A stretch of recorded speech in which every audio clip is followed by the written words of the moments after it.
more pictures. The barn. This is Carrie's room. Her bed. This is the birthday girl's mattress and everything else. She even got the TV in her room. Ain't she lucky? That's my sister.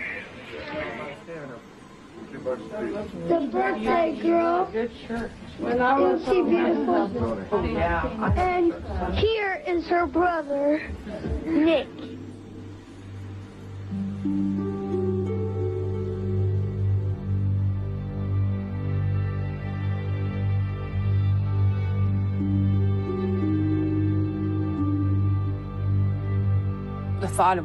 Pensar en lo que le podrían haber hecho te provoca pesadillas. Así es.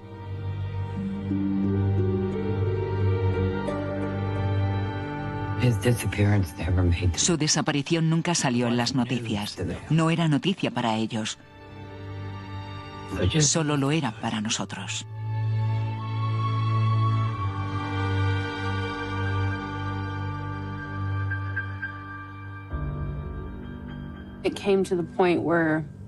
Se llegó al punto en el que sabes que no lo vas a encontrar vivo, pero quieres saber qué le ha pasado.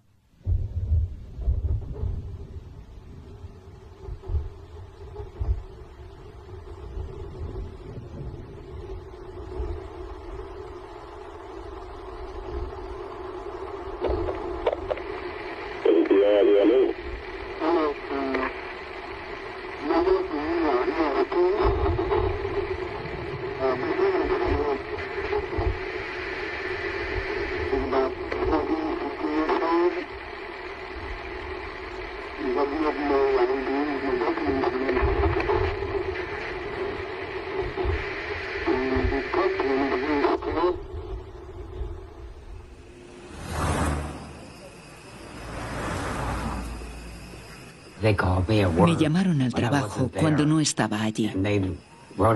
Dejaron un mensaje diciendo que alguien en España tenía a Nicholas. Él quería volver a casa. Mi madre me llamó. Estaba en el trabajo. Me dijo, no vas a creer esto. Claro, que era misterioso, emocionante, preocupante. Era una mezcla de sensaciones. Me quedé pasmada, perpleja. ¿En España? ¿Eso no está en el otro extremo del país? ¿Cómo ha llegado hasta allí? Tienes miles de preguntas que quieres que te respondan de inmediato. Me sentí estupendamente. Emocionada. Quieres verlo, tocarlo. ¿Sabes a lo que me refiero? Y quieres que todo eso ocurra ya.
Desde que recuerdo, he querido ser otra persona.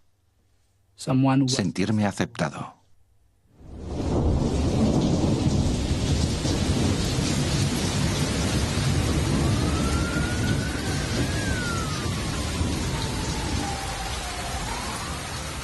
Lo más importante para mí, algo que aprendí deprisa, era ser convincente.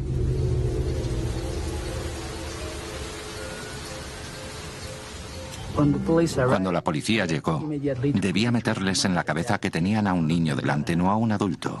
Así que era muy importante que me comportara como tal.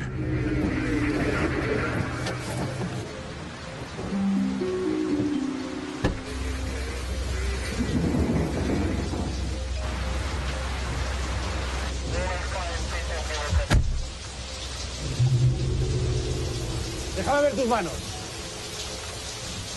Chico, levántate lentamente. Me encontró con un abrigo de niño encima. Vio a un chico con una gorra que le cubría los ojos. No podía ver mis ojos. Déjame verte. ¿Qué haces aquí solo? ¿Quién ha llamado? Quería provocar un sentimiento de culpa. Tranquilo, tranquilo. Ven, vamos. De ser un adulto cerca de un chico muerto de miedo.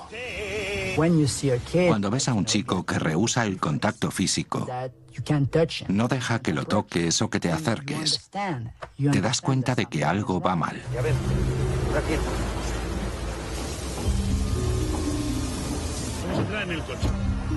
En la comisaría por lo menos estarás calentito, ¿ok? ¿Qué haces aquí? ¿Qué es lo que te ha pasado? ¿Ok? Tranquilo. No fui yo quien les dijo que habían abusado sexualmente de mí. Les hice que me lo preguntaran por mi actitud, por mi forma de hacer las cosas. Quienes lo creían eran ellos y eso me dio poder. ¿Cómo te llamas? Dinos tu nombre. ¿Dónde vives? ¿Vives con tus padres? No hablé mucho. Venga, dinos tu nombre.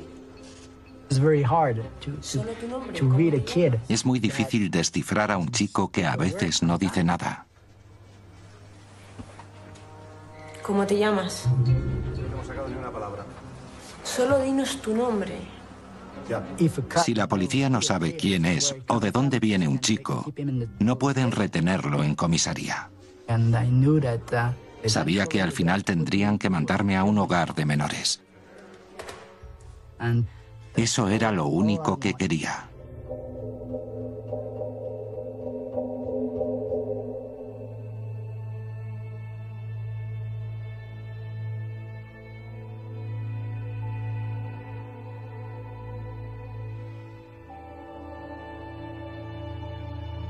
Nunca nadie se preocupó por mí. Sabiendo que si cambiaba de identidad, la recompensa sería que me mandaran a un sitio donde de verdad se ocuparan de mí. ¿Por qué no hacerlo? Había renacido. Había vuelto a nacer. Nunca nadie me dio una infancia, porque para dársela a alguien tienes que quererlo.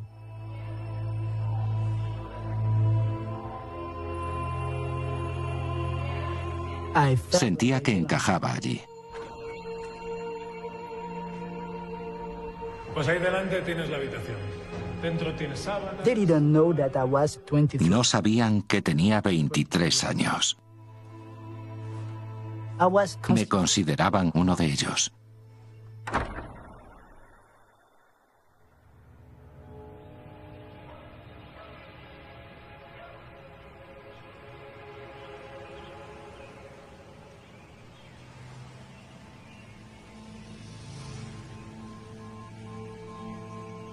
Le dije que estuviera en casa para cenar. Le di 5 pavos para que jugara al baloncesto y se fue. Llamó a casa para que alguien fuera a recogerlo. Él estaría probablemente a un par de kilómetros de casa. Pero como su madre trabaja hasta tarde y duerme durante el día, su hermano mayor, Jason, respondió al teléfono. Cuando me desperté, Jason me dijo que había llamado y que quería que lo recogieran, pero Jason no quiso despertarme. Así que le dijo que tenía que volver andando. Ese fue el día en que supimos de él por última vez. Te pasas 24 horas llorando, angustiada y preocupada. Luego enloqueces y te entra el miedo. Después intentas tomar la iniciativa. ¿Qué podemos hacer? ¿Pegaremos carteles? ¿Haremos esto? En vez de llorar, haces algo constructivo e intentas trabajar por un objetivo, que es encontrarlo. Imaginé que alguien se había ofrecido a llevarlo y que él se había subido al coche. No creo que se hubiera montado en el coche de un desconocido.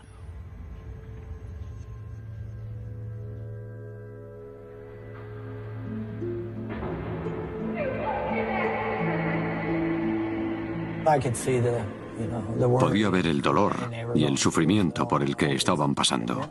Así que siempre les decía, él está en alguna parte, reaparecerá.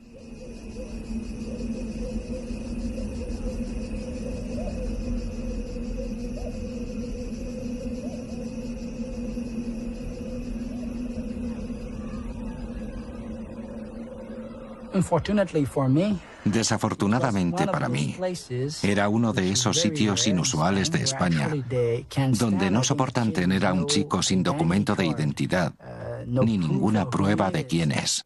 Porque me gustaría ayudarte. Me gustaría que me contaras qué ha pasado. Querían saber a toda costa quién era, de dónde venía. Necesitaban saberlo con exactitud. Estoy yo aquí para eso, para ayudarte a ti, pero tú también tienes que hacer algo. Si no nos lo dices, si no nos demuestras quién eres, voy a tomarte las huellas y sacarte fotos. No podía permitir que eso ocurriera. Tenía que hallar una vía de escape.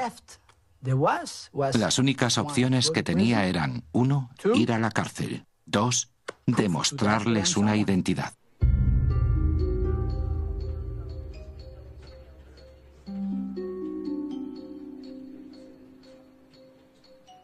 Les dije que era estadounidense, que había huido de casa y que estaba dispuesto a contactar con mi familia, pero que quería hacerlo yo mismo.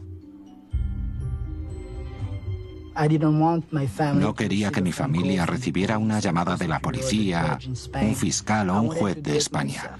Quería hacerlo yo mismo.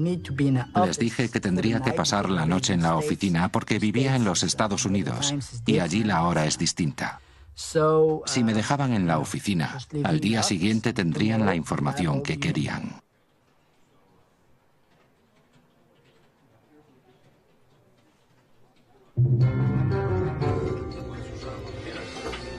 Que uses todo el material que quieras.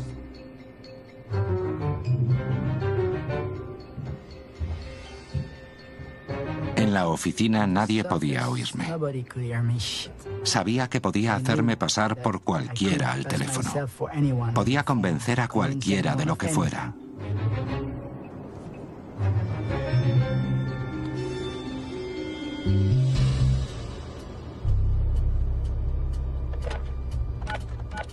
Llamé a la policía en los Estados Unidos.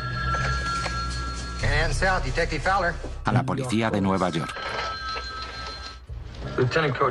A diferentes comisarías de los Estados Unidos. A todos les dije que era un policía español llamado Jonathan Dorren.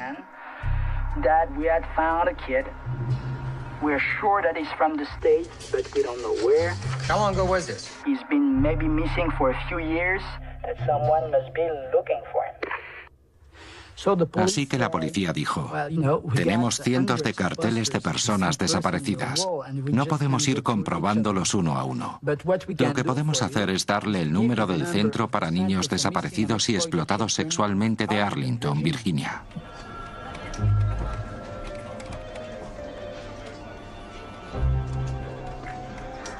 Center for Missing and Exploited Children, Lorraine speaking. How may I help you? We have a kid in shelters, certainly is American, who is about 14, 15 years old. The problem is we don't know who he is, we don't know. Me describí. Los detalles que di fueron aquellos que sabía que podía controlar. Quería ser lo suficientemente impreciso para que ella contemplase varias opciones. Dijo, quizá tenga algo. Tenemos a un chico de San Antonio desaparecido desde el 13 de junio de 1994. Se llama Nicholas Barkley. Le dije, ¿puedes enviarme una descripción por fax? En mi cabeza era un agente de policía con Nicholas Barkley junto a mí, intentando confirmar su identidad, como haría cualquier policía.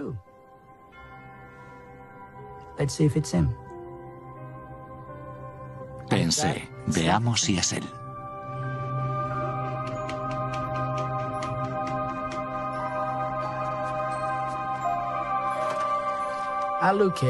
Miré la vieja foto en blanco y negro.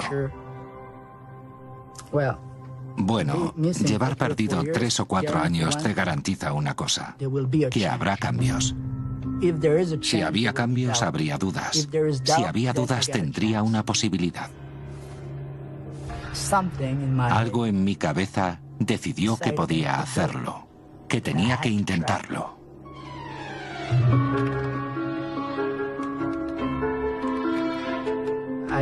Cogí el teléfono y le dije: This is Nicholas. We got him. It's him. It's incredible. It's him.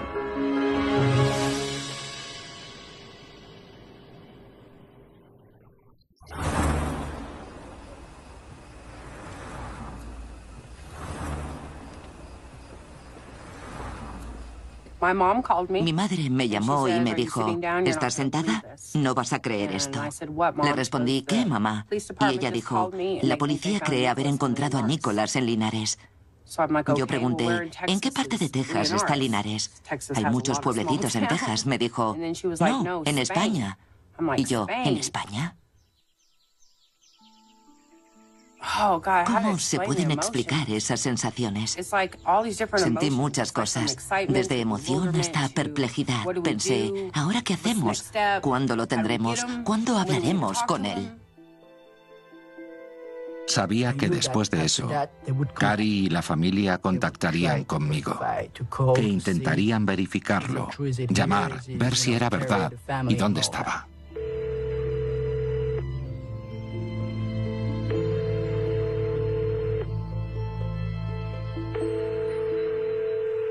La primera vez que conseguí hablar con el albergue, me pusieron al teléfono con Jonathan Dorren. Me dijo que trabajaba allí, que era quien hablaba con Nicholas y que obtuvo la información de él sobre quién era.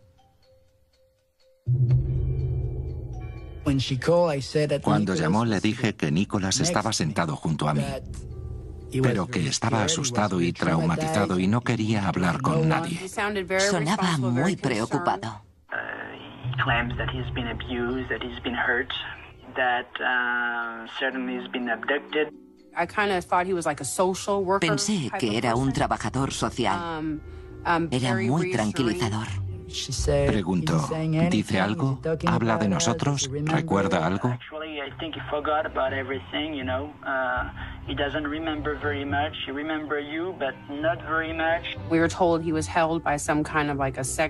Nos dijeron que había sido retenido por una red de esclavitud sexual, que se había escapado y que lo encontraron deambulando por la calle. Estaba destrozada, pero a la vez muy feliz. Quería oír su voz. No. De ningún modo iba a hablar con ella fingiendo ser Nicholas, porque yo no era él y ella era su hermana. Así que habría sido un riesgo demasiado grande para mí. Pero sí le dije un par de palabras. Ella empezó, hola Nicholas, ¿me oyes Nicholas? Nada. Te quiero, Nicholas. Vas a volver a casa. Voy a ir a buscarte. Voy a ir a por ti. Creyó oír. o algo parecido de una voz distante. Entonces ella preguntó, ¿ha sido él? Le dije, sí, ha dicho que la quiere. Ella se puso a llorar al teléfono. Me puse a llorar y le dije que iba a ir a por él y a traerlo a casa. Iremos por ti y te traeremos a casa. Yo también te quiero. Le lavé el cerebro.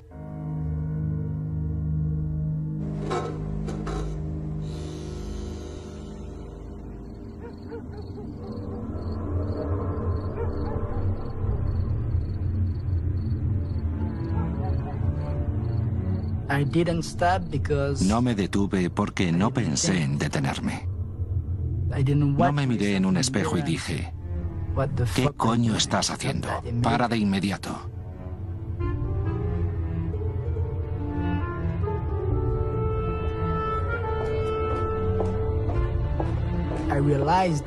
Me di cuenta de que había superado un límite.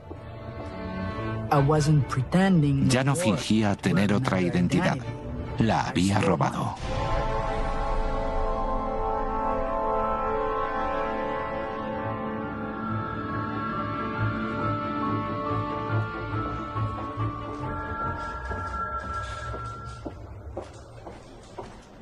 Recibí una llamada.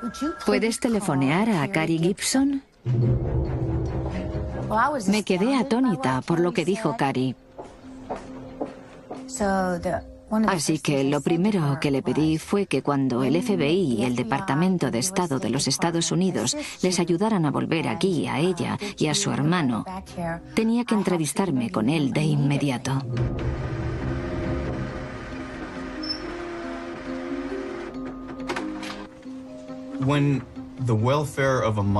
Cuando el bienestar de un menor está en peligro, nuestra reacción tiene que ser rápida e inmediata. Tenemos que ponerlos en el lugar de los padres o los tutores del menor. Generalmente, cuando un niño desaparece durante años, o bien está muerto, o no reaparece, y encontrarlo en otro país es extremadamente raro. Eso nos obligaba aún más a asegurarnos de hacer todo bien en cuanto a establecer quién era y a devolverlo con su familia. Mi principal preocupación era hacer que volviera para poder empezar la investigación y averiguar qué le había pasado a este chico. Envié a alguien lo más rápido posible.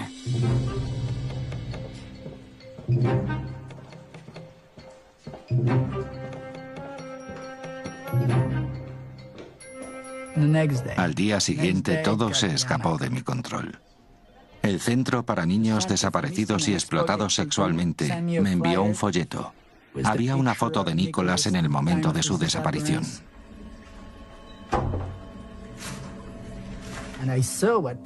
Vi cómo era el Nicholas de verdad, en color y demás. Él era muy rubio y tenía ojos azules. No se parecía para nada a mí, en absoluto. Solo nos parecíamos en que también tenía 5 dedos en las manos. Entonces pensé, voy a quemarme. Me refería al folleto. Si hubiera podido quemar la identidad que afirmaba tener y las palabras que había dicho, también lo habría hecho.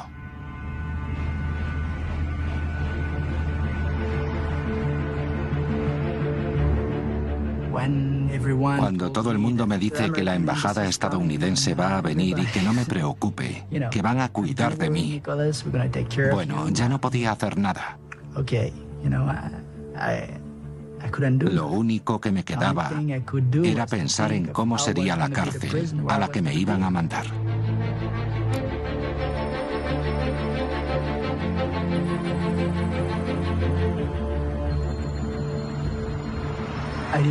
No sabía qué hacer. De verdad, no sabía qué hacer.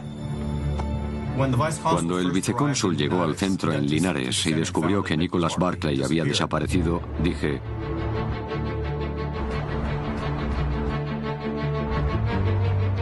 intenta encontrarlo. Así que fue a buscarlo por ahí con alguien del centro de Linares. Nuestra prioridad era su seguridad y reunirlo con su familia. Intenté huir como habría hecho en cualquier otra parte.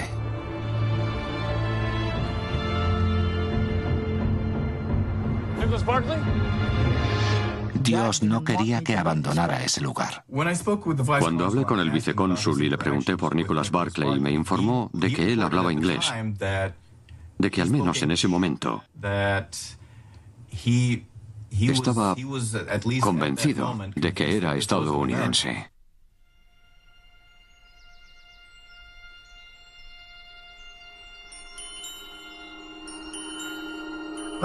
Cuando desperté la mañana siguiente, todo era normal.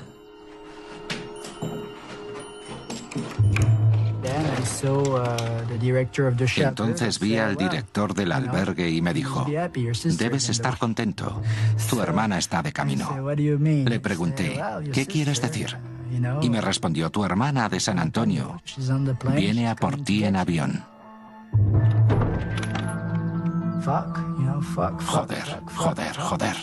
Nunca había salido del país. No sabía qué implicaba eso.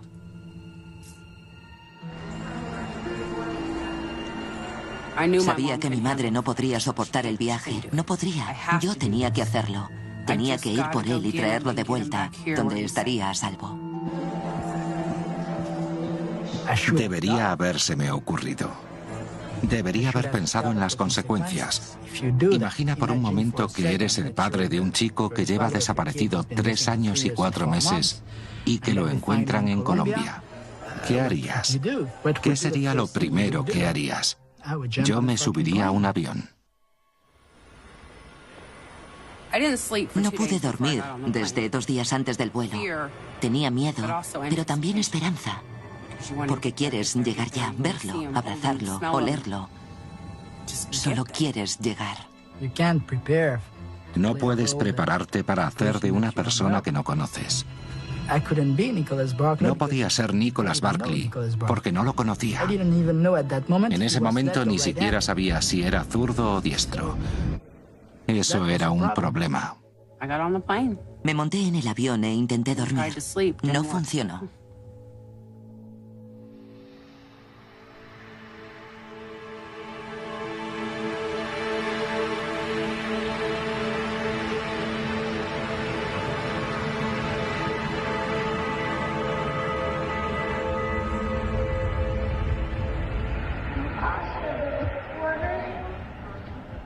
The director and everything else of this movie.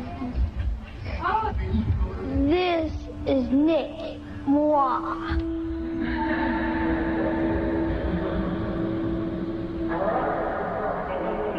Se creía un adulto. Lo llamábamos el niño viejo. Era muy difícil disciplinarlo. Si se decidía a hacer algo, no había manera de impedírselo. Se había fugado antes, durante una noche o 2. Se enfadaba con mamá y decía: me marcho, buscaré otra familia, que os den. Y cosas así. Se iba, mi madre averiguaba dónde estaba y aparecía al día siguiente. No era el perfecto niño bueno e inocente. Era un niño de ciudad que había aprendido mucho en la calle. It's nice to meet you. I am the director. See, ain't I beautiful? Tenía un pelo rubio precioso. Parecía un duendecillo. Era rubio, tenía ojos azules y cuando sonreía podías ver que sus dientes estaban un poco separados.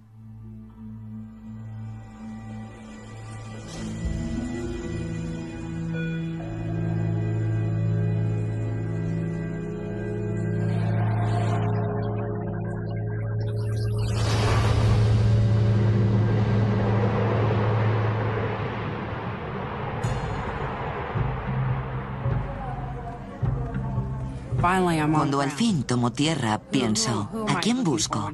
¿Qué aspecto tendrá esta gente? ¡Qué bien! Aquí se puede fumar. El aire olía diferente. Había mucha menos gente de lo que esperaba.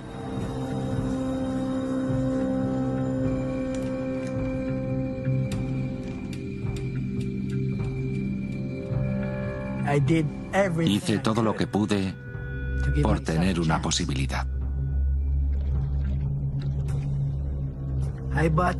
Compré un producto para teñirme el pelo de rubio. Fueron ellos quienes se me acercaron. No sabía a dónde ir. Nos subimos a un coche y nos pusimos en marcha.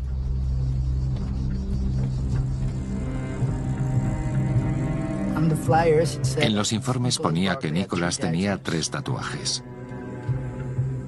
En el albergue había una chica que hacía pequeños tatuajes como esos, pero no era una profesional, era una chiquilla.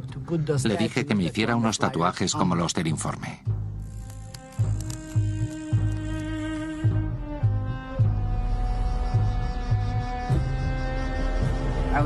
Yo no hablaba. Así que una mujer se dirigió a mí. Me mantuvo distraída explicándome el paisaje todo el camino que hicimos en coche.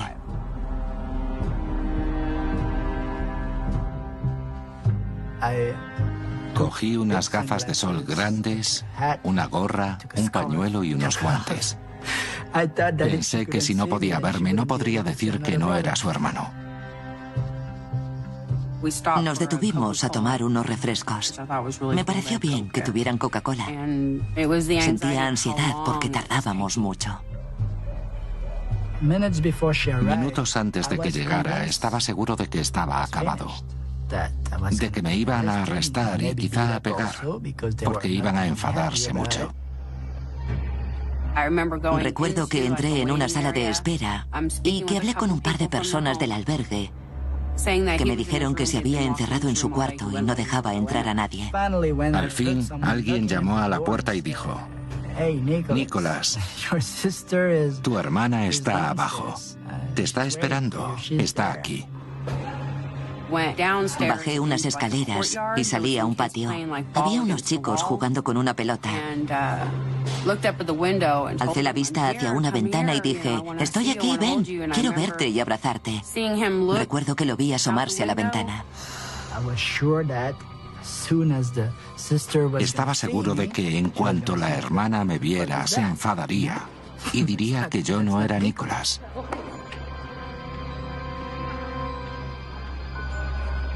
Esperé unos 10 minutos. Sabía que iba a perderlo todo. Sabía que no podía esperar más, que no podía irme y desaparecer. Así que abrí la puerta y bajé.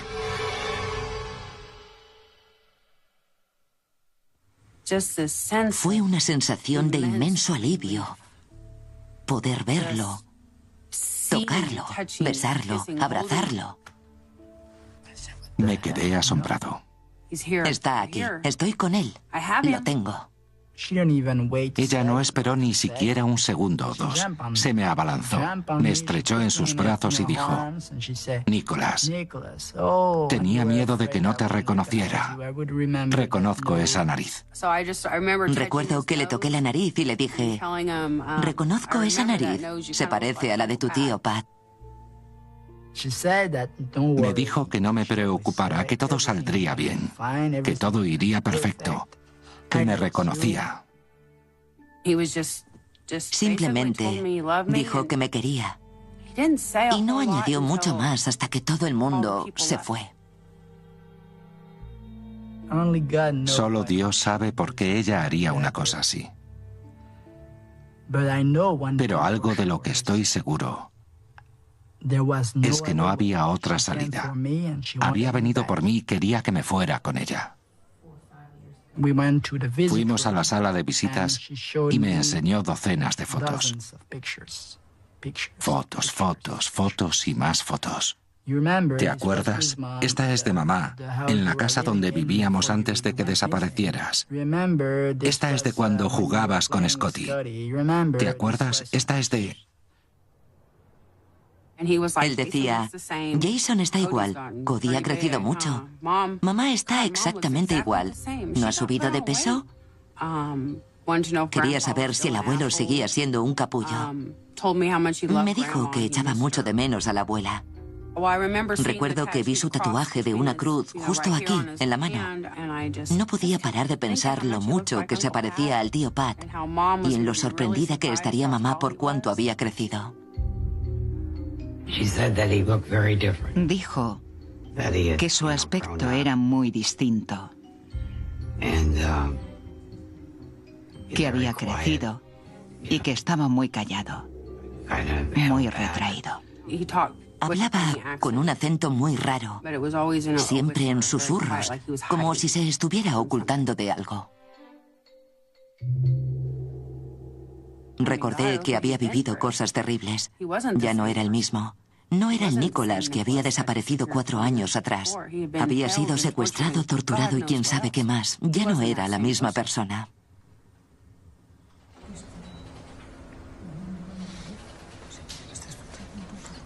La juez de Linares quería asegurarse de que hubiera base legal para la afirmación de Nicholas de que era el hermano perdido de Cary Gibson.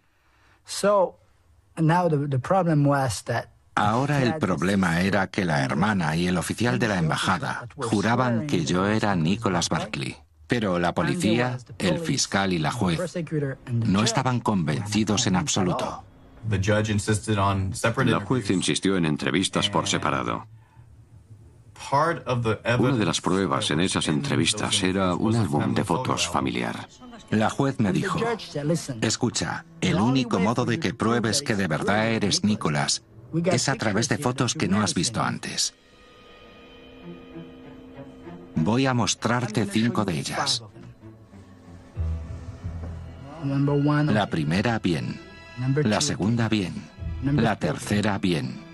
La cuarta, bien. En la quinta me equivoqué. Pero ya era tarde. Estaba convencida de que era Nicholas Barkley. Puedes sentarte.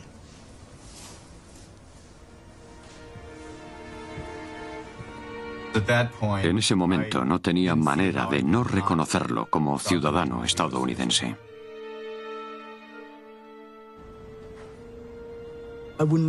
Si Cary no me hubiera mostrado esas fotos, no habría podido hacer nada. Me hicieron una foto sin gorra, sin nada, en la que se me veían los ojos. Por la Constitución de los Estados Unidos, juro ser ciudadano estadounidense. No era cierto, pero lo dije.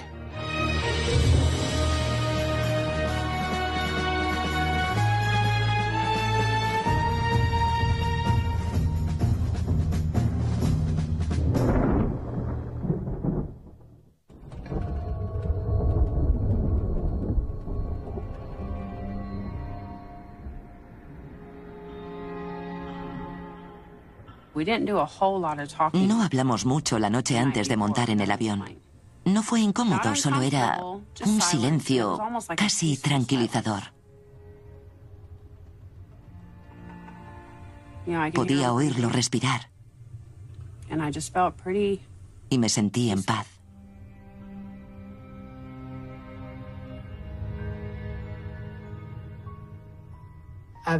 Llevaba pensando en huir incluso antes de conocerla.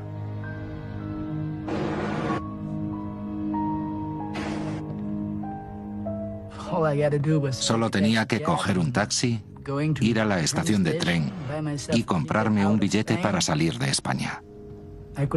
Podría haberlo hecho en pocos minutos. Nada me lo impedía.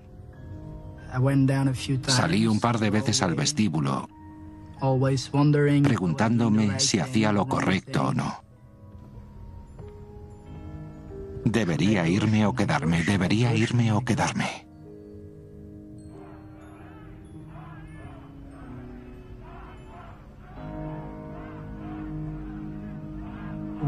Cuando nací, no creo que hubiera mucho amor. En aquel entonces mi madre era muy joven. Tenía 17 años cuando conoció a un hombre mayor que fue mi padre, un argelino. Mi abuelo era muy racista y al enterarse de que su hija pasaba las noches con un argelino, quiso que mi madre abortara, que se librara de mí incluso antes de que naciera. Según él, hay que bombardear a los árabes con armas nucleares. Y los negros son monos. Antes de nacer, definitivamente tenía la identidad equivocada. No sabía que ya estaba preparado para no saber quién era. Una nueva identidad y un pasaporte estadounidense real. Podría ir a los Estados Unidos y asistir al colegio allí. Vivir con esa familia y ser alguien. Nunca más tener que preocuparme por ser identificado. Vi la oportunidad. Esa mujer había pasado por tanto para llevarme con ella a una familia que tenía otros chicos y parecía quererse. Alguien así tenía que ser bueno. Tenía normas enfrentadas en mi propia cabeza.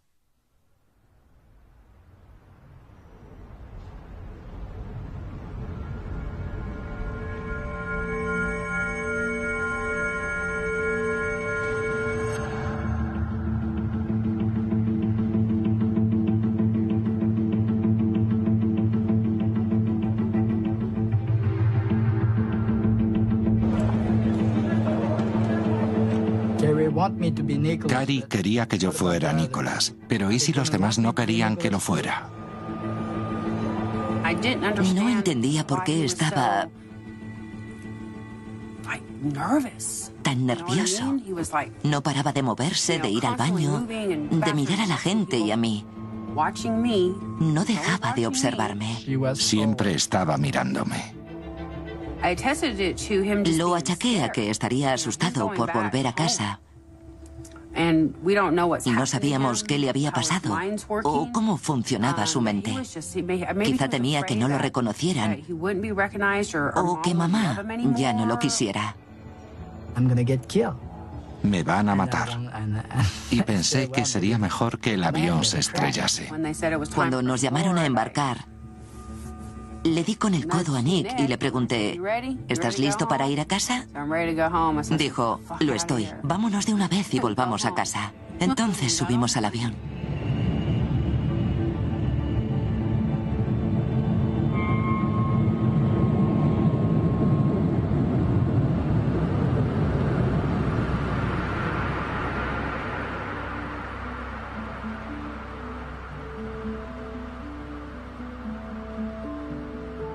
Estaba bastante nerviosa, esperanzada y muy feliz. Esto era un acontecimiento familiar y fuimos todos juntos.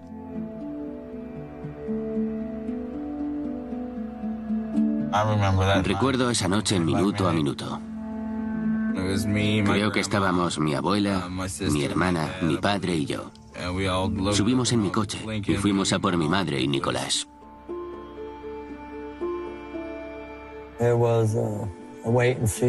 Todos estábamos expectantes, pero también emocionados. No sabíamos qué esperar.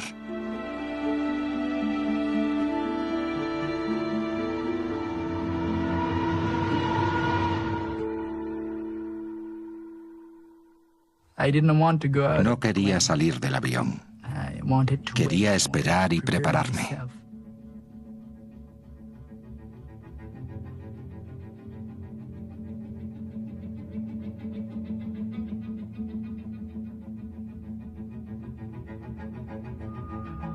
No tenía un plan o una estrategia. Sabía que no había escapatoria. No podía dar marcha atrás.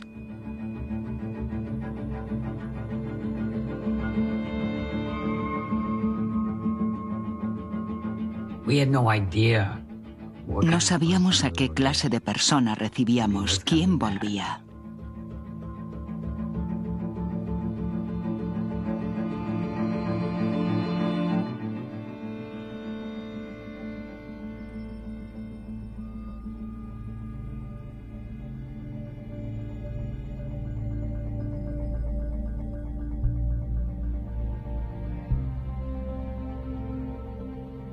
Quería correr y abrazarlo, pero él vaciló. Así que me acerqué, le cogí la mano, lo abracé y le dije que lo había extrañado.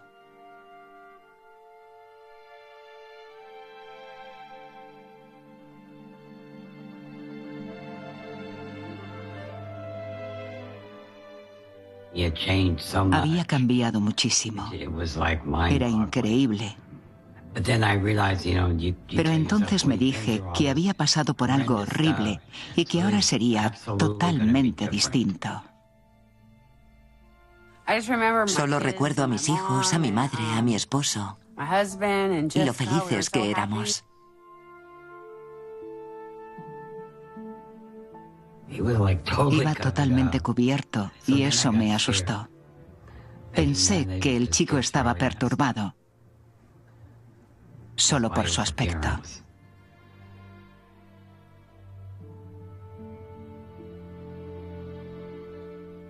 Estaba muy callado y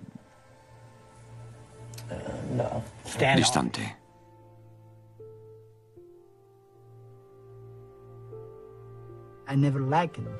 Nunca me ha gustado que la gente me toque. Y ya no puedo cambiar. Así que cuando me rodeó con su brazo, debió de haber notado que eso no me gustaba.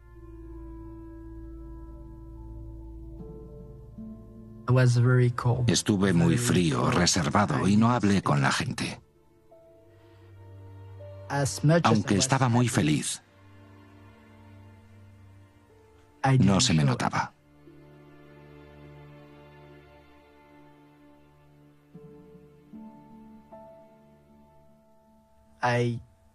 Tenía un límite delante de mí. No quería estropearlo todo.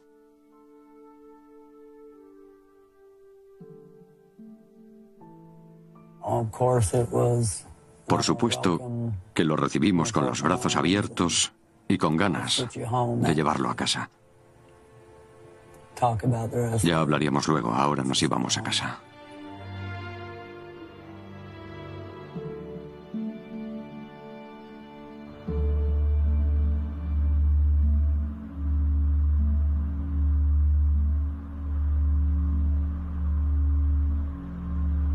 Lo observé todo el camino a casa en el coche y su incomodidad era evidente.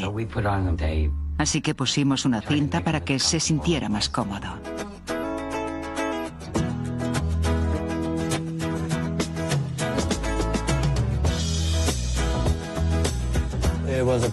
El viaje a casa fue muy silencioso.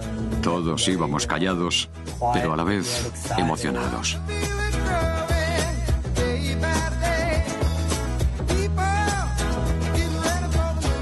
No podía quitarme la sonrisa de la cara en ese momento, sinceramente.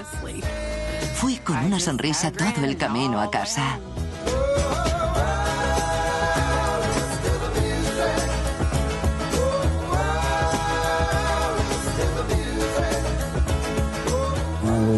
Simplemente estaba muy feliz. Nuestro añorado Nicholas estaba en casa.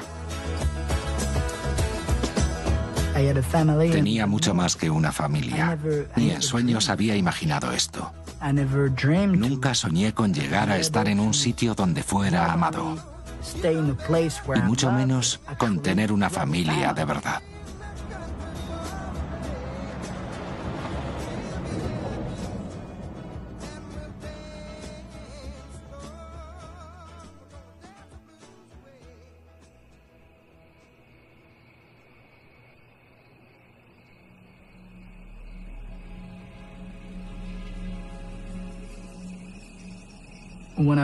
Cuando me desperté en Texas,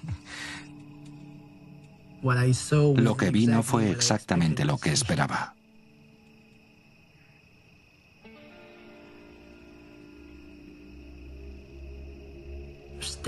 Para mí, los Estados Unidos eran grandes ciudades, con edificios altos y gente por todas partes.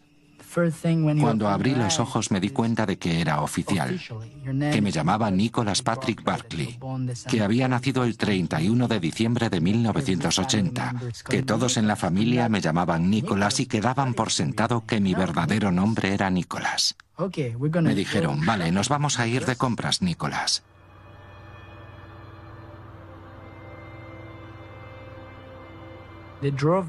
Me llevaron a dar una vuelta y sabía que tenía que reconocer algo, pero también sabía que no podía, porque nunca había estado allí. Vimos a gente que conocía a Nicholas antes de su desaparición. Dije que no los recordaba, que me sonaban, pero que no me acordaba. Les dije que había perdido la memoria. Está traumatizado. Por eso no recuerda nada, debido a todo lo que ha pasado. Recordé algo. Vi una foto de Nicholas en la que hacía así con los dedos. Era su forma de saludar. Lo hice un par de veces cuando estuve con ellos. Era lo único que sabía hacer como él. Me decía a mí mismo que Nicholas Barkley podía volver a su casa cualquier día. Esa era mi principal preocupación y me inquietaba mucho. No podía evitarlo. ¿Y si aparece? ¿Y si entrara por la puerta y dijera, hola, he vuelto? Ya sabes. Pensamos que lo mejor para él sería llevar una rutina normal. Levantarse, desayunar, hacer algo, comer, cenar, ver una película. Lo normal en una familia. Solíamos hacer cosas juntos. Lo llevaba a dar una vuelta en coche. Hablábamos y escuchábamos música.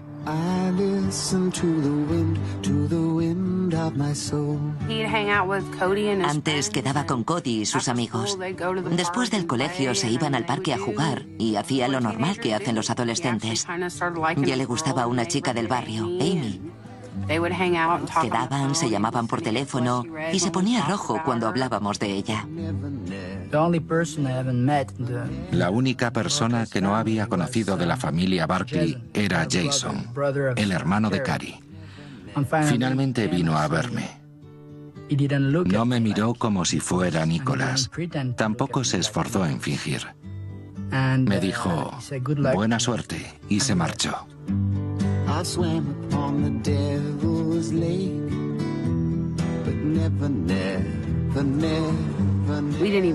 Ni siquiera hablamos de lo que había pasado, porque pensamos que llegado el momento, se abriría a nosotros.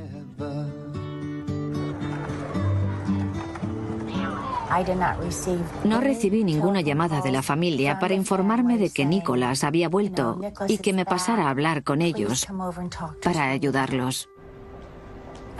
Pensaba que era imperativo que se le entrevistara de inmediato.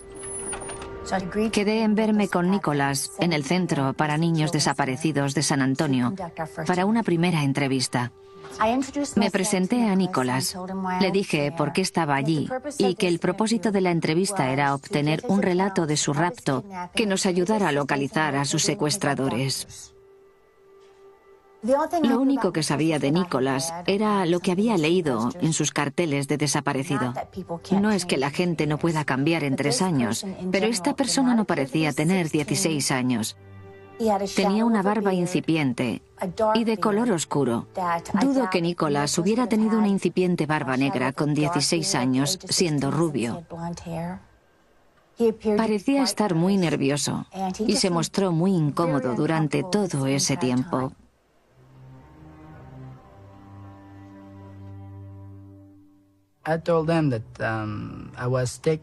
Le dije que unos militares me sacaron del país, que me secuestraron, me subieron a una furgoneta y me llevaron en avión a sitios que nunca supe cuáles eran, que nos tenían en habitaciones con varios chicos. Les aplicaban cloroformo y se despertaban en un sitio que no conocían. Militares de alto rango los sometían a abusos sexuales. Todas las noches violaban o abusaban de los chicos, hombres estadounidenses, europeos o mexicanos. Me rompían las manos, en particular la derecha, con un bate de béisbol. Lo quemaban y le daban de comer insectos. Nos torturaban. Le rompieron los Le dedos. rompieron el pie izquierdo con una palanca. Me violaron. Mantenían a los chicos a raya con tácticas de intimidación militar. Experimentaron con nosotros. Le metían agujas en los ojos.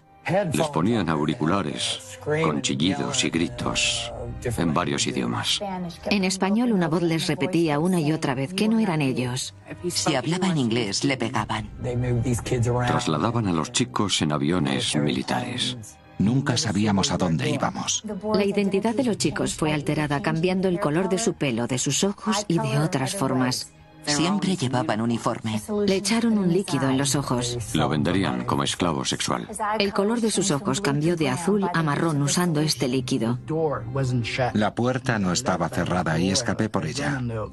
Salí a un gran vestíbulo donde había otra puerta. De algún modo logré salir fuera y corrí. Horas después, descubrí que estaba en España.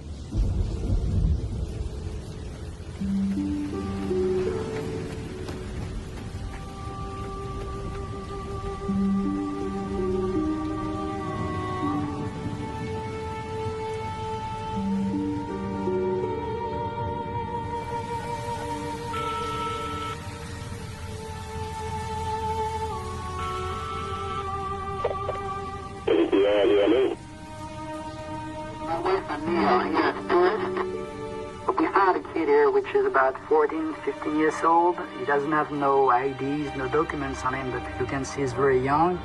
And we talked to him, he's very scared. Era una profesional, pero se notaba que estaba horrorizada. Cuando me fui estaba conmocionada, porque escuchar una historia tan horrible como esa provoca efectos secundarios emocionales. Él conocía este tipo de actividades. Una persona normal no se sienta y se inventa una historia horrenda. No mentiría así. No entraría en detalles sobre torturas o asesinatos de niños. Nada de eso. Parecía normal. Había sido torturado. Le habían quedado marcas. Sus manos rotas no habían sido tratadas por un médico. Cojeaba. Tenía quemaduras de cigarrillo desde la nuca hasta los tobillos. A esta persona o bien le habían pasado esas cosas o era un actor fantástico. No sabía cuál de esas opciones era la verdadera. Les dije que sentía mucho lo que les había pasado, que encontraríamos a los culpables y que pondríamos fin al trauma por el que había pasado.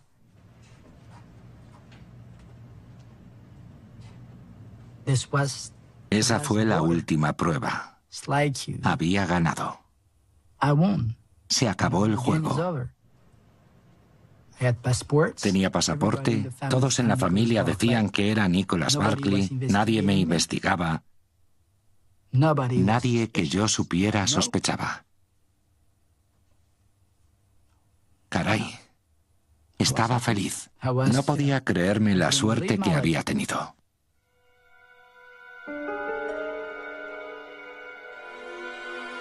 My name is Charlie Parker. I'm a private investigator. Hey, how are you doing? Say, I want you to do something for me.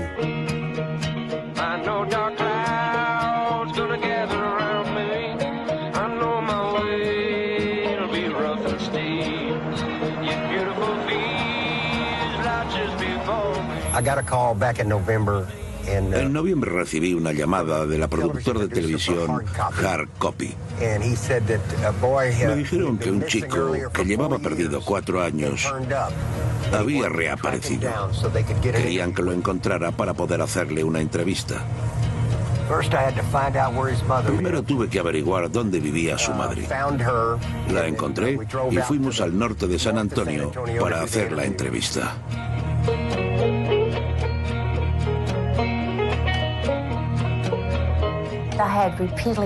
Les pedí repetidas veces que evitara a los medios de comunicación. Si lo que Nicholas nos había dicho tenía algo de cierto o de rigor, si había militares posiblemente involucrados, lo último que queríamos era que saliera en la portada de un periódico o en la televisión y que el secuestrador se enterase de nuestra investigación. Is Eyewitness News at 10. He disappeared without a trace 3 years ago. Tonight, a San Antonio boy is back home. Nicholas Barclay is now 16 years old. He vanished when he was 13. Nicholas says he was kidnapped and taken to Spain. He says for 3 years he was repeatedly drugged, beaten, and raped, all part of a sex slave operation involving dozens of missing children. Well, Bob, the FBI is not taking this case lightly. The reason? Somehow, a 13-year-old boy from San Antonio ended up in Spain without a passport.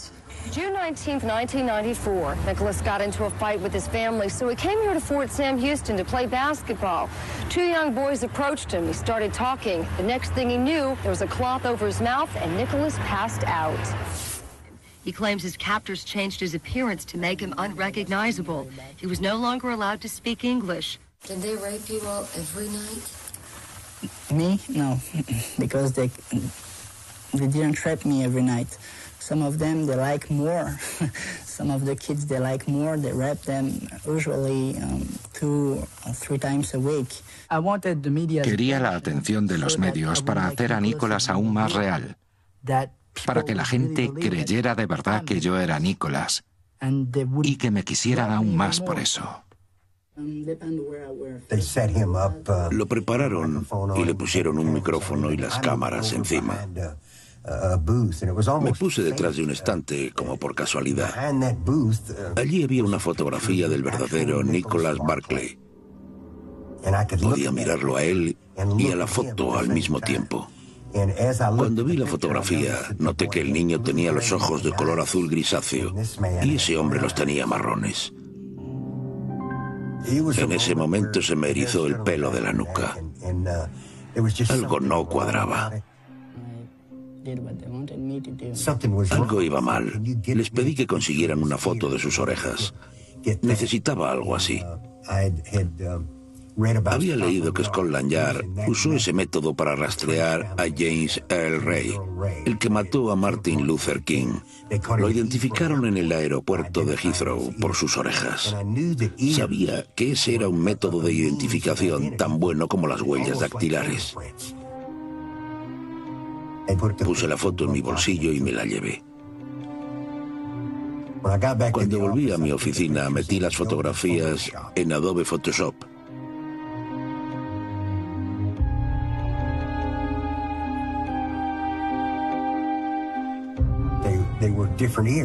Las orejas eran distintas. Supe de inmediato que ese no era en absoluto Nicholas Barclay. Pensé que había pillado a un espía. Pensé que tenía un auténtico espía. ¿Por qué si no vendría un tipo aquí y se haría pasar por otra persona? ¿Por qué lo haría? Telefoné a Nancy Fisher. Le dije que ese chico era un impostor, que no era él y que las orejas no coincidían. Le pedí que tuviera mucho cuidado de no interferir con la investigación federal. La gente no está acostumbrada a que le hablen de orejas. Creo que eso la sorprendió y no sabía de qué le hablaba. Pensé que no tenía derecho a cuestionar una declaración de que ese era un miembro de su familia. Porque, ¿cómo se iban a equivocar? Nadie se equivocaría con algo así. ¿Qué más querían? Podía probar que sus orejas eran distintas. ¿Por qué iban a acoger a un extraño? Ni siquiera era alguien de este país, sino de otro, que hablaba con acento francés. Este tenía que ser Nicholas Barclay. Era algo escandaloso.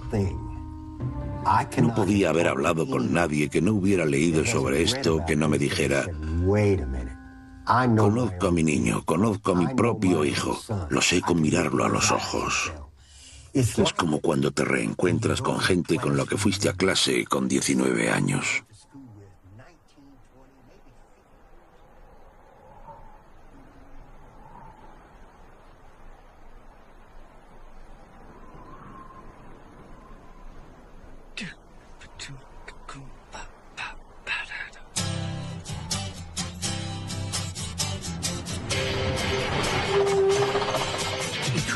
Para mí el sueño americano empezó de verdad cuando me subí a ese autobús escolar con otros estudiantes.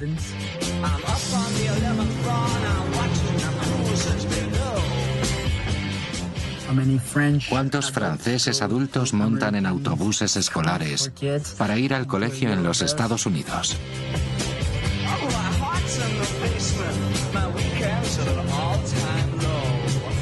Parecía imposible. Era algo propio de una película, pero no del mundo real.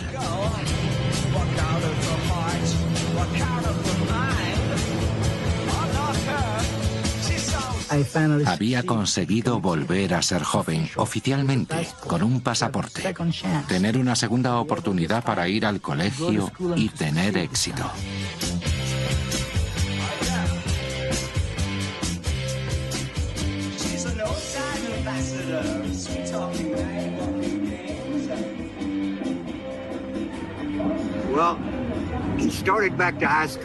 Cuando empezó a ir al instituto me preocupé de verdad. No sabía qué iba a hacer. Tenía un caso de verdad. Este tipo mentía sobre su identidad y la familia lo acogía. Me esperaba que cualquier día pusiera una bomba en una base aérea o en una instalación militar. Estaba removiendo cielo y tierra para determinar los detalles del secuestro de Nicholas. ¿Quién y cuándo le habían secuestrado? ¿En qué circunstancias? Casi no tenía información, porque toda la que nos daba era muy general. No podía facilitarnos nombres, lugares o fechas. No podía darnos nada. A la familia se le dijo que llevábamos a Nicholas a Houston, porque había pasado por un trauma. Así que necesitaba que un experto lo ayudara a superarlo.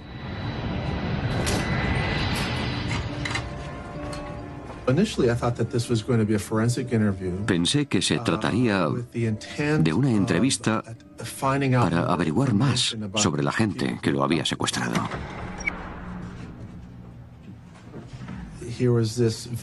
Vi llegar a un chico pálido.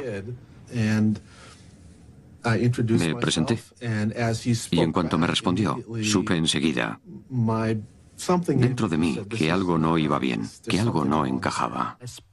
Hablé con él mucho tiempo. Me pidió que repitiera las historias que les había ido contando a todos.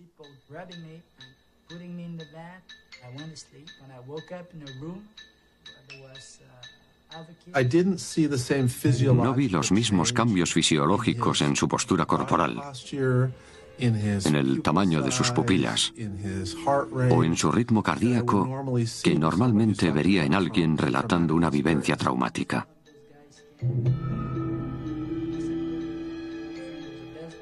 No podía hablar en inglés sin acento francés. Esa era una pista acerca del desarrollo de su cerebro y de su capacidad de lenguaje.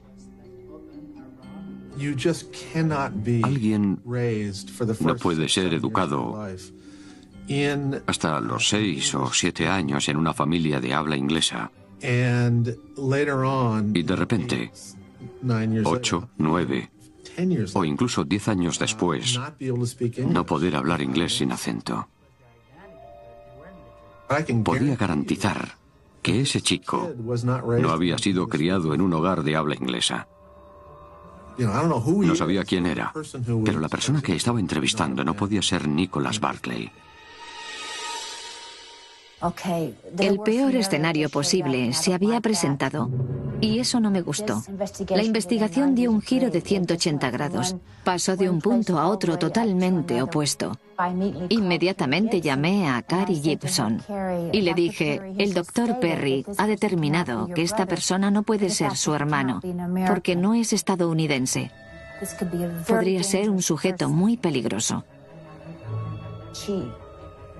Ella gritó, «Dios mío».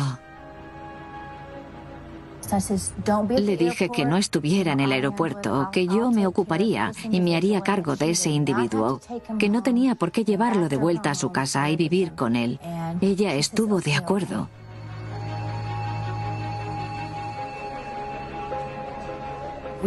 Volamos de vuelta a San Antonio y Cary nos estaba esperando.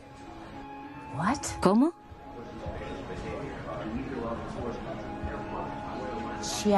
Actuaba como si no hubiéramos tenido esa conversación. Parecía emocionada de verlo y le preguntó cómo había ido el viaje. Me quedé mirando un rato. En ese momento, llamé a la oficina del fiscal y pregunté qué debía hacer. El fiscal adjunto me dijo que lo dejara irse con ella por ahora. Recibió a esa persona en su casa como si fuera su hermano, y yo no tenía ni idea de por qué se comportaba así, ya que en mi conversación con ella le había afirmado que este hombre no era su hermano. No recuerdo que ella lo dijera con esas palabras. Quizá tenían tantas ganas de que fuera Nicholas que aseguraron que lo era, pero empezaba a ser ridículo. No podía ignorarlo. No era capaz de ignorar algo así. Empecé a ir al vecindario para saber más sobre el verdadero Nicholas Barclay. Entrevisté a los vecinos. Intenté averiguar lo que pude sobre el chico, su familia, sobre qué pasaba y por qué Nicholas se marcharía. La policía solía venir unas 2 o 3 veces al mes. Se peleaba con los chicos, con su novio o con el otro hijo. Hablé con mucha gente y todos me dijeron que Nicholas daba problemas, que llegaba muy de noche a casa. Todos hemos tenido discusiones familiares, pero es raro que llamemos a la policía y que tenga que venir. Eso me hizo pensar que había algo más allá de lo evidente. Y claro que lo había.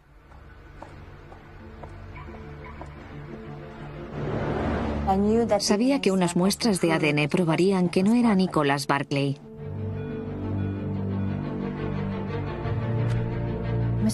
La señora Dollarhide me dijo que ese era su hijo, que no tenía por qué darme muestras de sangre para el ADN y se tumbó en el suelo, literalmente. Dijo que no podía llevármela, que no podía obligarla. No quería ir a ninguna parte con el FBI, pero no recuerdo haberme negado.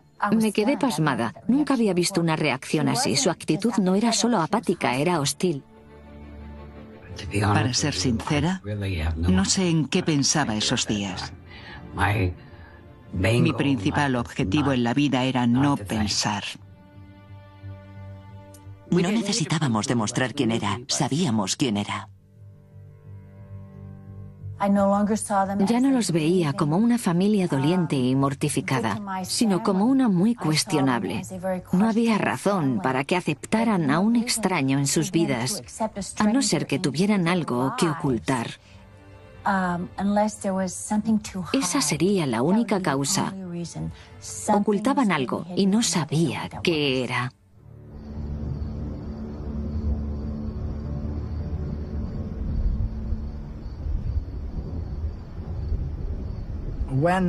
Cuando Beverly se negó a dar una muestra de sangre, me empezaron a entrar las sospechas. Sabían que no era Nicholas. No se creían ni una palabra de lo que les contaba.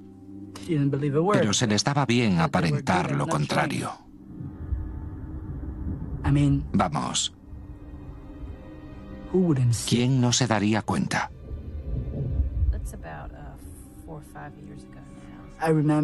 Recuerdo que en España, Cari lo hacía todo por mí. Cuando no sabía algo me lo decía. Se te ha olvidado todo, pero vas a recordarlo. Esta es mamá en el sitio donde vivimos, ¿te acuerdas? Esta es Chantel, ¿te acuerdas de ella? Es tu sobrina, mi hija. ¿Te acuerdas de esto? ¿Te acuerdas de esto? No paraba de repetir eso. Quería meterme esas cosas en la cabeza para que no se me olvidaran. No era capaz de decir que no era Nicholas. ¿Se lo creyó de verdad? Yo diría que no. Ni por un segundo pensó que era su hermano. Decidió que yo iba a ser su hermano. Creo que me desperté en un sitio en el que las mentiras eran aún más grandes que las mías. Ellos fingían tanto como yo, incluso más.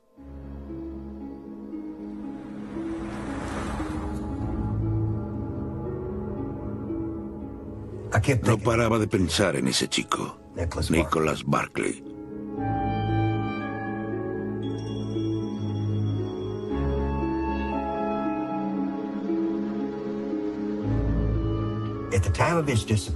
En el momento de su desaparición, vivía con Beverly y su hermano Jason en la casa de la calle Swallow.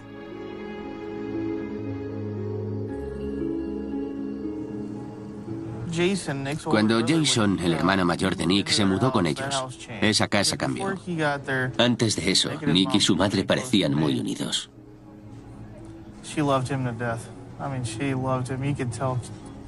Ella lo amaba con toda su alma y se notaba. Él era la luz de sus ojos. Jason era un vago, un drogadicto, y solo le importaba él mismo. Cuando entró en esa casa, hizo que las cosas empeoraran mucho. De hecho, creo que empujó a su madre a tomar drogas cuando se mudó. Esa casa se convirtió en una bomba de relojería. Descubrí en los archivos de la policía que unos meses después de la desaparición, Jason había llamado a la policía para avisar de que su hermano había intentado irrumpir en su casa. Esto se ve constantemente. La gente hace cosas como esa para hacer creer que alguien sigue vivo. Empecé a atar cabos e imaginé que algo le había pasado a ese chico en esa casa.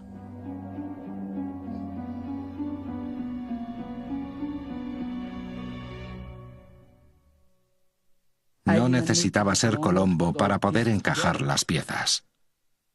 Ellos lo habían matado. Unos lo hicieron, otros lo sabían y otros decidieron ignorarlo.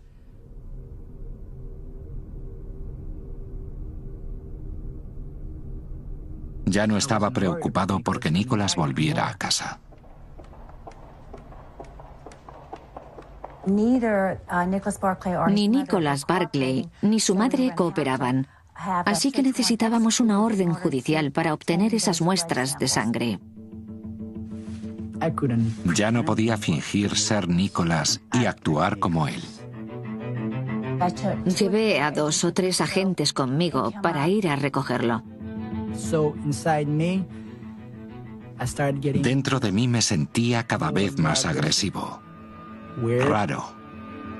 No podía continuar. Obtuvimos las huellas de sus dedos y sus palmas. En unas semanas se las enviaríamos a la Interpol y a las embajadas para ver si esas huellas coincidían con algo que tuvieran en sus registros. Intentaba encontrar una vía de escape no solo de San Antonio, Texas, sino también de mi mente.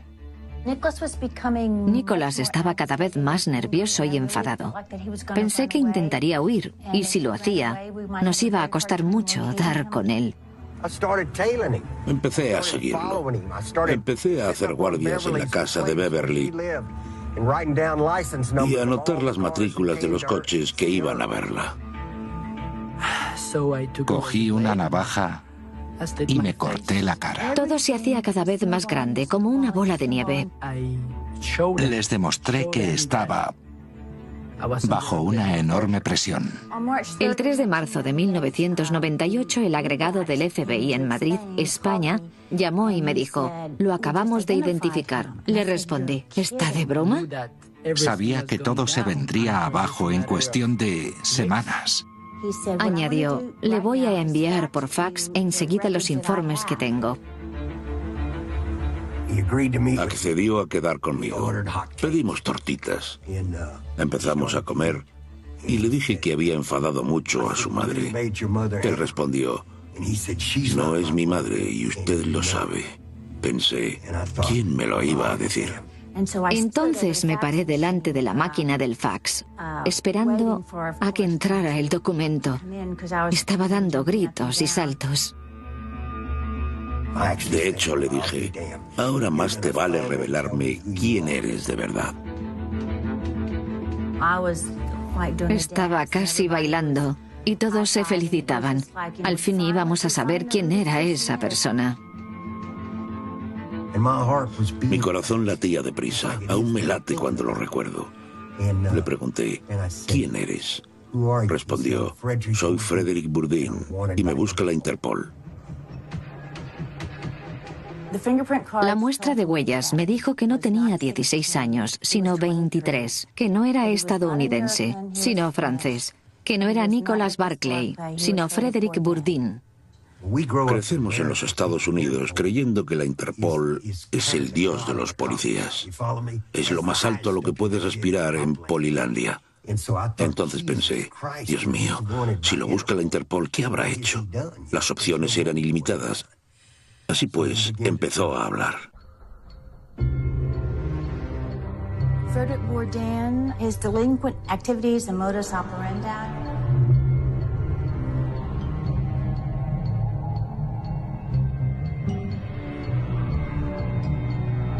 He has traveled throughout Europe, appearing at shelters for minors under different aliases. Frederick Beard, Spain, 1992. Benjamin Dionyson, Spain, September 1993. Shelter for Jimmy minors. Peter Manfred, Luxembourg, 1992.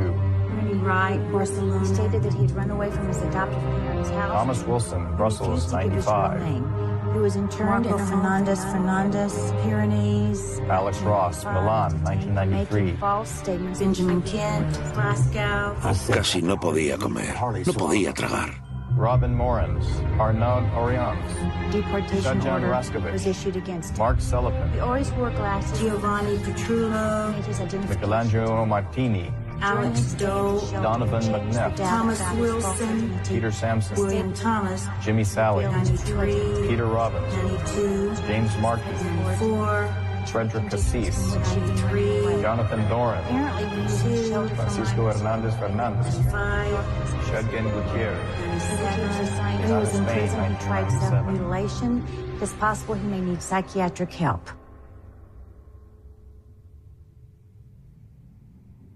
Settle in tonight, because we are about to share with you a story so bizarre it's hard to believe it's true. This is the tale of a master imposter who managed to lie his way into the United States and prey upon the most vulnerable of people. He's the only person in U.S. history ever to have assumed the identity of a missing child. Fooled even the lost boy's mother. It's hard to imagine how he could have gotten away with it.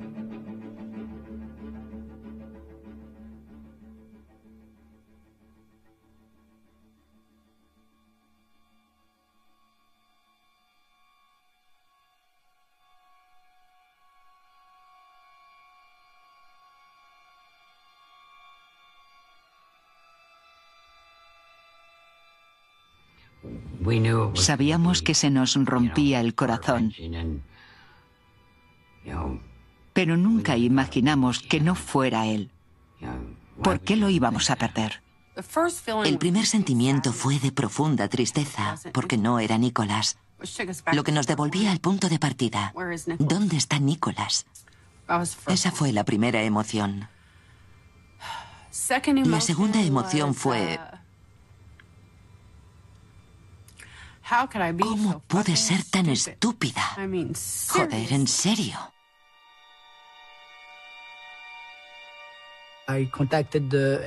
Me puse en contacto con la policía de San Antonio y decidí contarles que ellos lo habían matado. Basándonos en las acusaciones de Frederick Bourdin, se abrió una investigación de homicidio.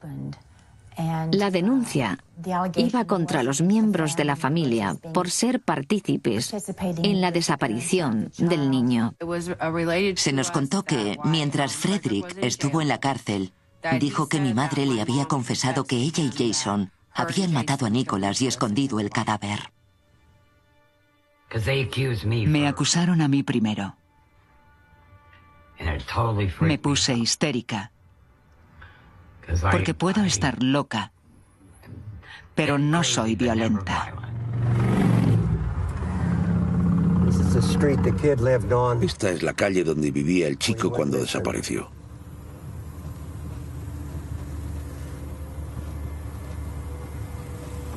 Esa es la casa.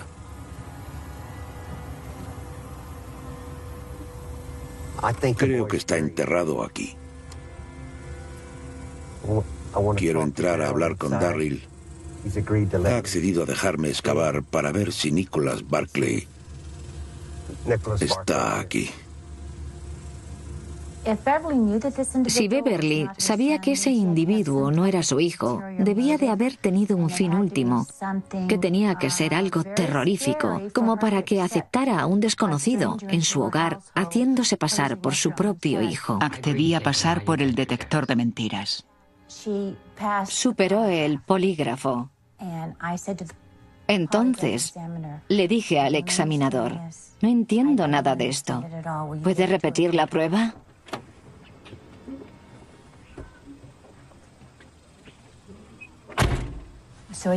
Se la volvió a hacer y la superó otra vez. Dije, tiene que haber algo mal. Al tercer intento, falló claramente en todas las preguntas. El examinador comentó, la máquina casi salta por los aires. Sus respuestas parecen ser todas falsas. Entonces le dijo, señora Dolarhyde, creo que sabe dónde está su hijo y qué le pasó, entre otras cosas. Ella se irritó mucho y se puso nerviosa, se levantó y salió corriendo y gritando. Mentí en lo de estar robando. Por eso fallé.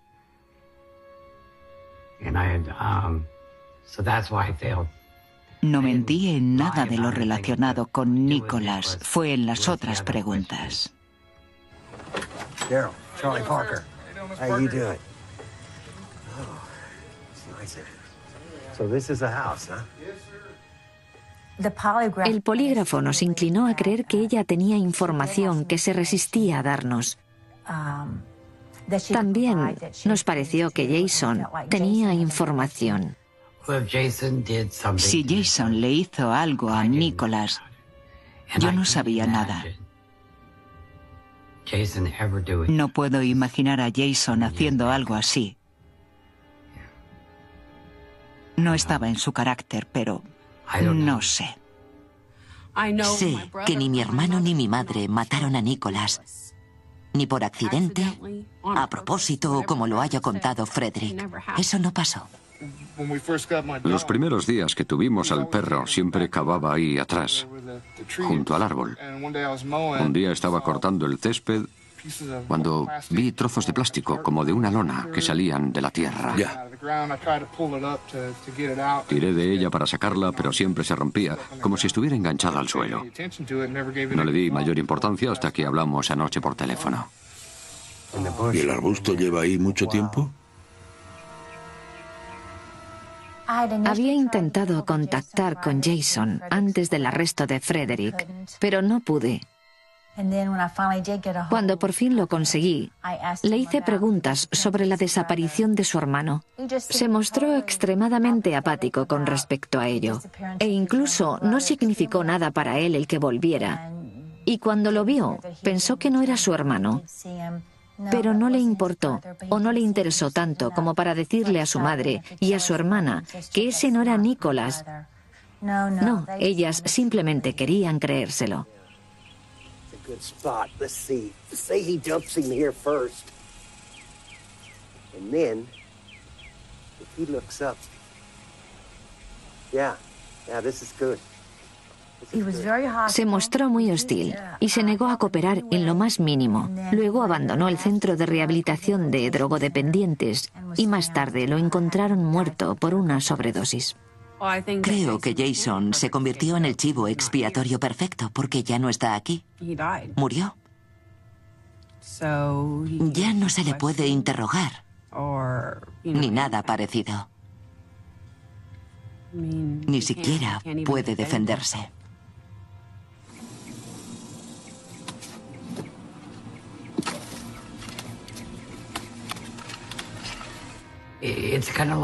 Es como una pesadilla. Te acusan de un montón de cosas. Todas ellas mentira, pero nadie te cree. Piensan que has tenido algo que ver. Es como cuando te metes en un lío por algo que no has hecho. Como cuando un niño te dice, yo no he sido, y tú le respondes, sí, claro. Pero yo no he sido. Pienso que sí, que la familia conoce el paradero de Nicholas Barclay. Creo que Beverly Dollarhide y Jason Dollarhide supieron en un momento dado qué le pasó a Nicholas Barclay. Quiero pruebas. Que me muestren algo que mande a la cárcel a alguien de mi familia. Una minúscula prueba auténtica.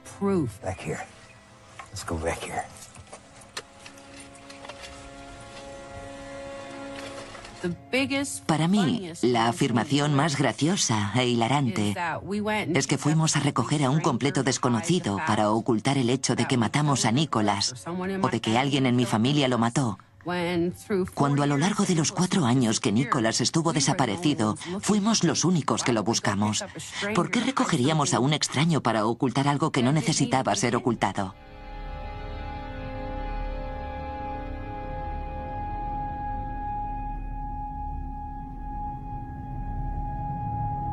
Es una más de sus mentiras. Even from behind bars, he continued to lie to families of other missing children.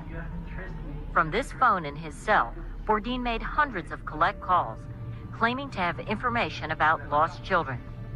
He even said he could help solve the highly publicized case of Sabrina Eisenberg, an infant who was taken from her home in Tampa, Florida last year. Why did you do that? You didn't have any information, did you? No. But you get on this phone and you're calling all over the world. Yes. What are you doing? Siempre está mintiendo. Y me saca de quicio que alguien pueda creerse las cosas que salen de su boca. Este chico viene y afirma ser Nicholas. Luego se revela y dice, estos que me cuidaron lo mataron. ¿Cómo se llega a esa conclusión?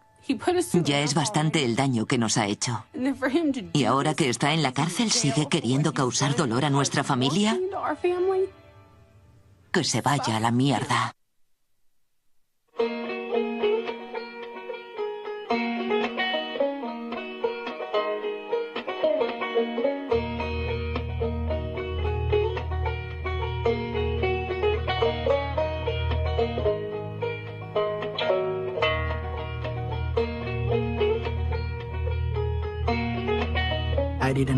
No me importaba lo que otras personas pensaran o sintieran. Me preocupaba únicamente por mí mismo, solo por mí. Lo demás me importaba un pimiento.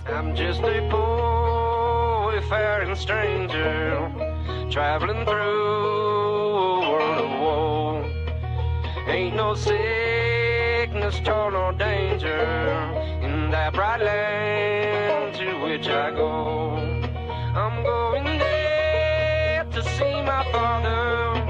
Said he'd meet me when I come. I'm only going over Jordan. I'm only going over home.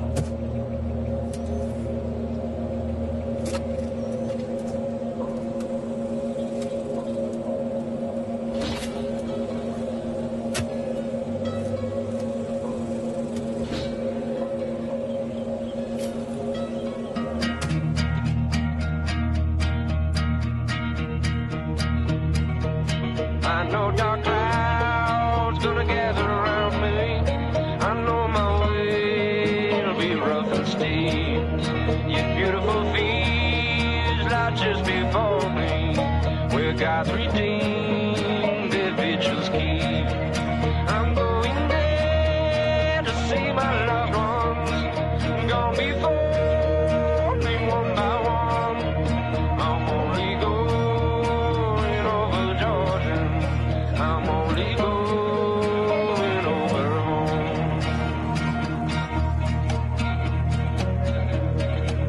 I'll soon be free from earthly trials. This body rests in the old churchyard. I'll drop this cross of self-denial and go singing home to God. I'm going there to see my Savior.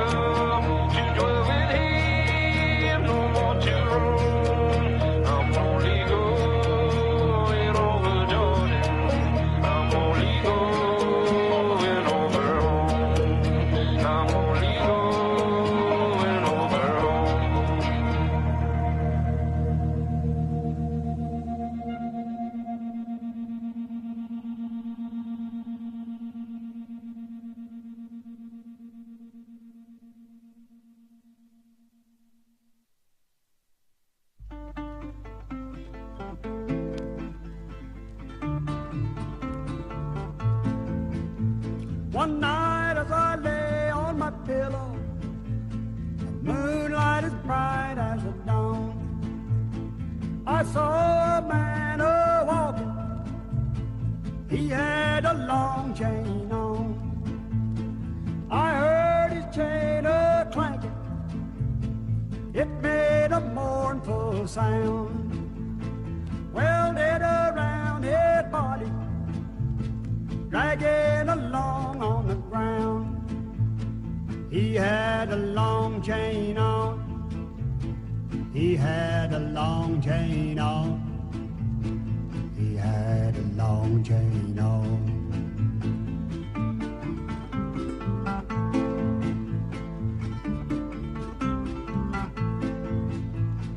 He stood beside my window. He looked at me and he said, I am so tired and hungry. Give me a bite of your bread. He didn't look like a robber. He didn't look like a thief. His voice was as soft as the moonlight. His face full of sorrow and grief. He had a long chain on. He had a long chain on. He had a long chain on. He had a long chain on. He had a long chain on. He had a long chain on.